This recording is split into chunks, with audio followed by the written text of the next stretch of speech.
je suis directeur de la communication et des services aux contribuables et porte-parole de l'Office burundais des recettes.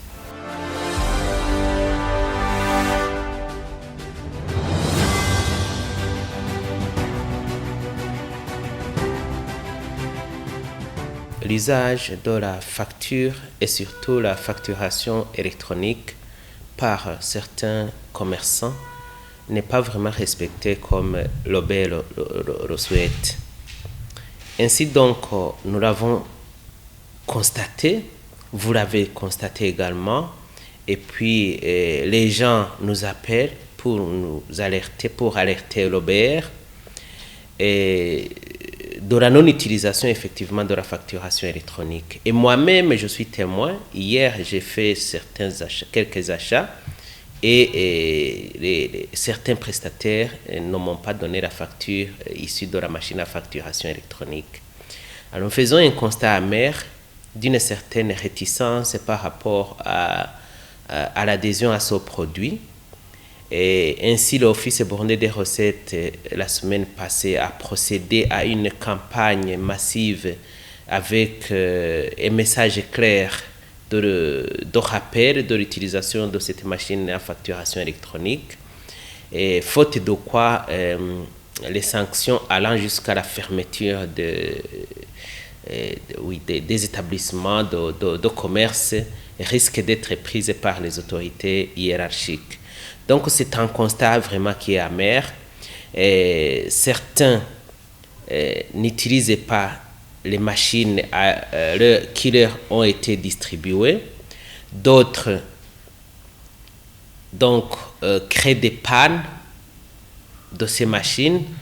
Et d'autres ont même refusé de venir récupérer ces machines alors qu'ils avaient été demandés par une correspondance officielle de venir récupérer ces machines pour les utiliser. Donc, c'est un comportement de réticence qui s'observe pour une raison très simple. Ce genre de commerçant ne veut pas que le chiffre d'affaires de leur commerce soit connu pour payer des impôts et taxes conséquents. Donc, une volonté de trop gagner au détriment du trésor public.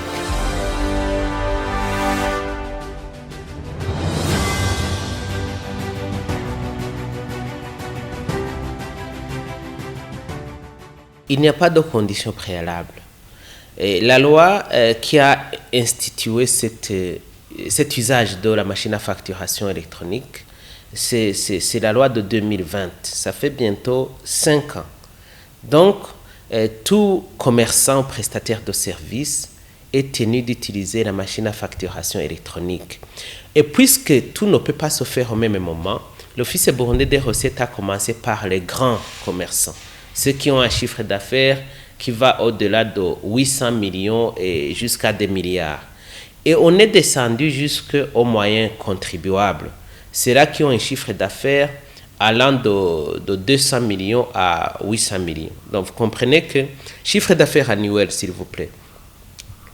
Vous pouvez regarder autour de vous les gens qui peuvent mobiliser dans le chiffre d'affaires, ça veut dire capital et intérêt réunis, comme nous l'avons appris. Donc, les gens qui peuvent faire circuler pendant une année 200 millions, ils sont très nombreux. Ici à Bujumbura, par exemple, et dans d'autres villes, dans plusieurs villes du pays ou des centres commerciaux.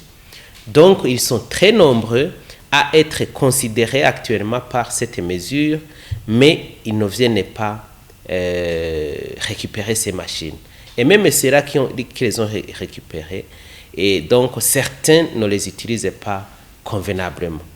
Et on doit penser à d'autres mesures plus contraignantes en fait.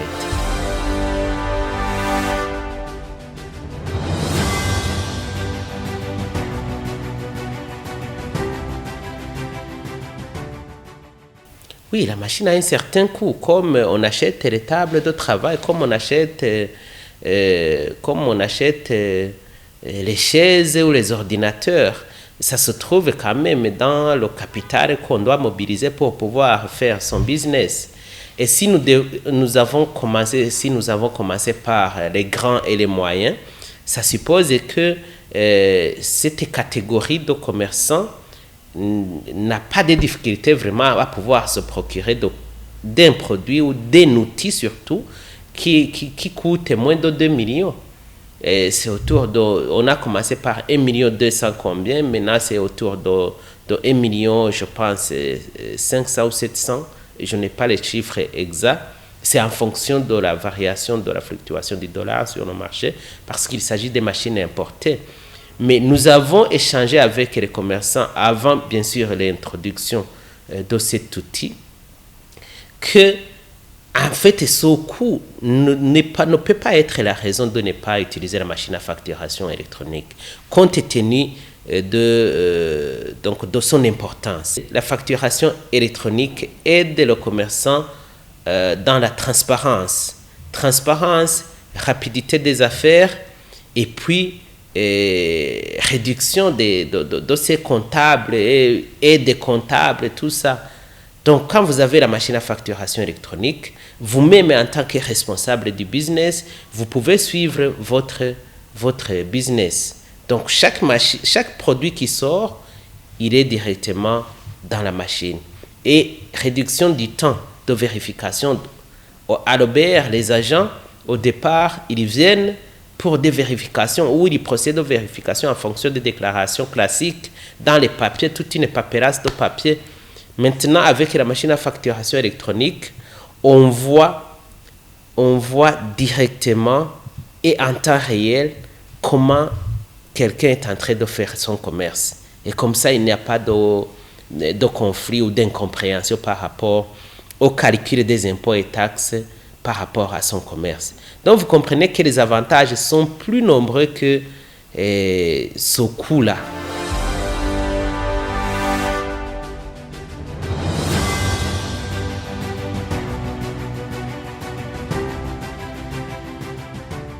Je n'ai pas les chiffres exacts, mais au départ, on a distribué près de 4000 machines et maintenant on avait acquis autour de 5000. Donc nous pouvons dire que c'est autour de 9000 ou 10 000 machines qui sont donc qui sont prêts pour être utilisées par les commerçants. Mais je peux dire que par rapport à la situation, je n'ai pas la situation actualisée, maintenant, mais à ma connaissance, c'était presque, on a déjà récupéré presque la moitié de ces outils. Donc vous comprenez que ça ne devrait pas être comme ça parce que on voit que le rythme de récupération de ces outils n'est pas vraiment rassurant. C'est ainsi que nous avons opté pour une sensibilisation de masse arrêtée dans kit sonore portée, et vous ferez bien de nous aider à rappeler ces contribuables à pouvoir venir à l'OBR récupérer ces machines, faute de quoi des sanctions conformes à la loi pourront être prises, allant jusqu'à la fermeture, je disais, de leur établissement de commerce.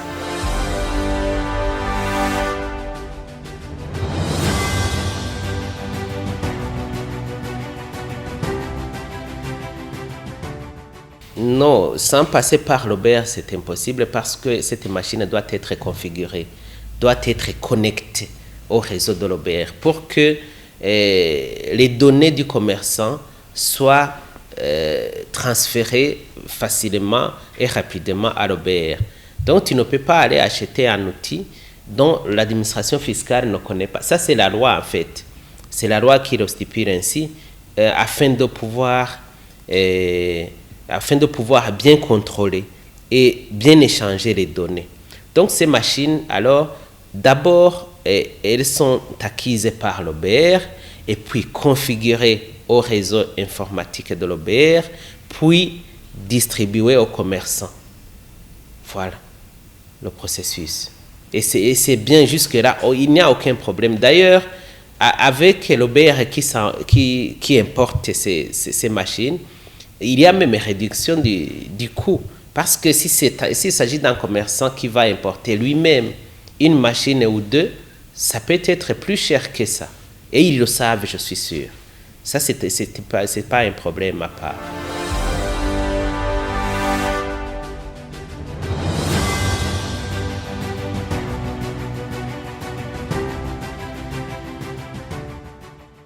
Les conséquences sont multiples. D'abord, c'est les conséquences sur les recettes. Vous comprenez que les gens, par la non-utilisation de la machine à facturation électronique, donc ce comportement cache une certaine réalité de cacher le chiffre d'affaires et par ricochet cacher, donc manipuler les chiffres pour pouvoir payer peu d'impôts par rapport au chiffre d'affaires. Et puis, ça c'est du côté, donc ça c'est sur le plan général du moins. Et donc on veut manipuler les chiffres, on ne veut pas la transparence dans les opérations pour manipuler les chiffres. Et puis vous comprenez que par manque de recettes fiscales, et le pays donc ne peut pas avoir les recettes qu'il faut, les recettes prévues dans la loi budgétaire par exemple, pour pouvoir réaliser les bons projets de développement. Et les conséquences vont se sentir alors sur terrain au niveau de la population. La population, vous voyez, on crie, on n'a pas de médicaments, on n'a pas de route, on n'a pas d'électricité, on n'a pas de matériel scolaire, on n'a pas d'enseignants parce que le gouvernement n'a pas recruté. On n'a pas de médecins ou d'infirmiers parce que le gouvernement n'a pas recruté. Tout ça, ce sont des conséquences de la non-collecte, donc conséquences de la non-collecte des recettes ou la collecte inefficace des recettes. Parce que le pays ne peut pas recruter les gens qu'il ne va pas payer. Parce que le pays ne peut pas entreprendre les projets de développement qu'il ne pourra pas financer. Et bonjour les aspects de recours à l'extérieur. Vous comprenez que ces gens-là qui veulent cacher ce qu'ils doivent payer au trésor public, ce sont les ennemis de la République, on les qualifie ainsi.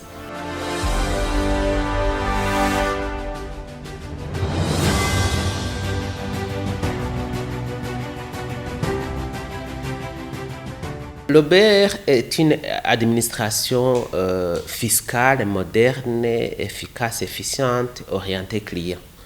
La première chose que l'OBER fait, c'est la sensibilisation. On sensibilise, nous avons intensifié la communication, la sensibilisation de ces contribuables pour que il puisse comprendre l'intérêt de ne pas s'exposer aux sanctions, de ne pas cacher les impôts. Parce que logiquement, et selon la devise, le principe universel, le principe universel qui consacre que donc l'impôt n'est bien payé que s'il est bien compris. Et puis à l'Office burundais des recettes, on a la devise qui dit que je suis fier de contribuer dans la construction du Burundi, du pays. Eh bien, ces principes, le principe universel et la devise nationale, nous essayons de vulgariser ça pour que ces gens puissent se ressaisir eux-mêmes. Et puis après, ce sont les sanctions qui sont prévues par la loi. Quand vous venez couvrir les opérations de fermeture, ça c'est que le contribuable, on est sur la situation extrême. C'est pour cette raison, effectivement, que vous ferez mieux de faire parvenir nos messages auprès de ces contribuables pour ne pas s'exposer à ces sanctions. Les sanctions, non-utilisation de la machine à facturation électronique, à elle-même, c'est amende de 1 600 000 francs Burundi. Donc, et puis fermeture. Par fermeture, lorsque vous régularisez la situation, vous devez également payer les serrés qu'on utilise. Donc, les cadenas ou les serrés qu'on utilise, tu dois les payer. Et un serré, je pense, c'est autour de $45. C'est payé au taux officiel. Est-ce que tout cet argent-là que les gens payent, ou donc d'amende que les gens payent, là alors, on est sur la facturation électronique. Et puis, on peut aller voir effectivement le montant s'il s'agit de la TVA que vous avez voulu cacher. Et la TVA cachée, on facture plus de donc 100% de la TVA donc détournée. Et si c'est 100%, donc vous comprenez, on peut descendre, aller voir les importations que vous avez effectuées pour les confronter avec ce que vous affirmez détenir dans votre magasin. Donc, les sanctions peuvent s'alourdir allant jusqu'à faire tomber votre business. Donc, ce n'est pas bon de s'exposer à une vérification approfondie par la non-usage de la machine à facturation électronique ou de la facture. Donc, on ne peut pas le dire, on ne peut pas tout dire ici, mais d'abord, je parlais de la sensibilisation, communication, sensibilisation, et puis les sanctions, conformément à la loi. Tout est prévu dans la loi sur... tout est prévu à travers les ordonnances, la loi budgétaire et la loi sur les procédures fiscales et non fiscales.